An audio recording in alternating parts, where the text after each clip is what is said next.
nomination. Is that correct? If I thought he was guilty of something like this, yeah, sure. And you will wait until tomorrow to make up your mind? I want to watch. I want to see. I hope I can watch. I'm meeting with a lot of countries tomorrow, but I will certainly in some form be able to watch. And on some very fair and talented Republican senators who, look, if we brought George Washington here and we said, we have George Washington, the Democrats would vote against him, just so you understand.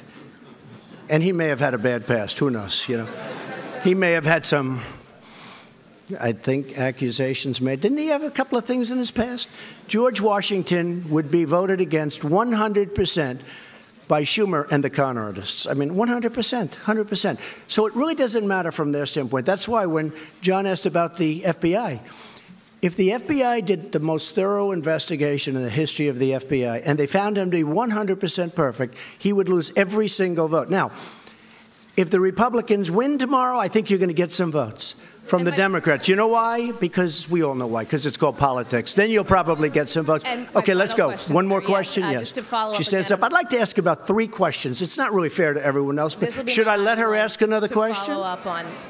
Go ahead. To follow up on a question that a colleague asked as well about the benefit of the doubt that you have given to people like Roy Moore, to Roger Ailes, to Bill O'Reilly, to Brett Kavanaugh. They're all men.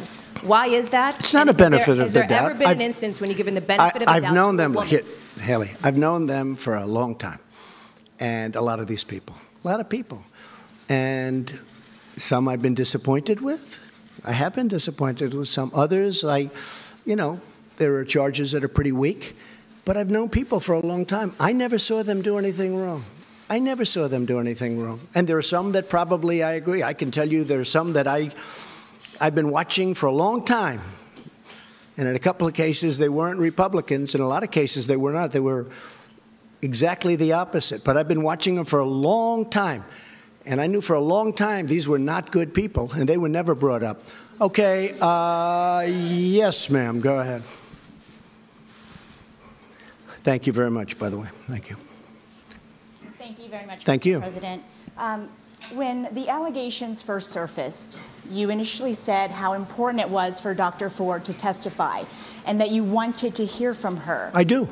But I wish it could have gone quicker. Well, you also said if what she said were as bad as she claims, surely her or her parents would have reported it. And just today you said you would Well, have there is a truth. I mean, there is a chance that her parents reported it 36 years ago.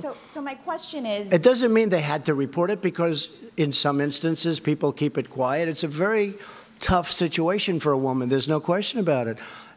And in some cases they do report it. Frankly, had they reported it, it would have been pretty amazing, wouldn't it? But I guess they didn't, and that's okay. I'm not saying they had to report it because it's a very personal thing. It's a very big problem. There's no question about it. Do you want to hear her story before? I'd like to hear her story, yeah. Well, we're giving her time. Have you already made up your mind? They would have given her time last week. This is the United States Senate. This is the most important position that a president can give out. I think we can say by far. I've actually heard it's the most important decision a president can make. I disagree with that. War and peace. I always say war and peace. And after that, Supreme Court justice, right?